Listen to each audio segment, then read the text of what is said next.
ജപ്പാനിൽ നിങ്ങൾക്ക് സുന്ദരന്മാരായ പുരുഷന്മാരെ വാടകയ്ക്കെടുത്ത് അവരുടെ കൂടെ ഇരുന്ന് സങ്കട കഥകളുള്ള സിനിമകൾ കാണാം. കരഞ്ഞാൽ കണ്ണുനീർ തുടച്ചു തരികയും ചെയ്യും.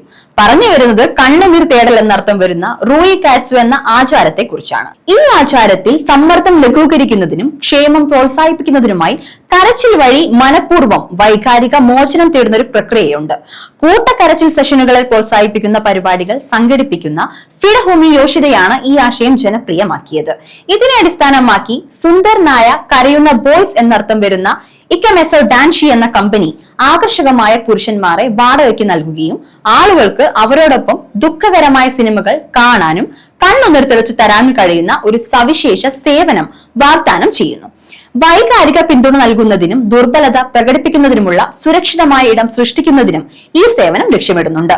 ഇത് ചികിത്സാപരവും സമ്മർദ്ദം കുറയ്ക്കുന്നതുമാണ്.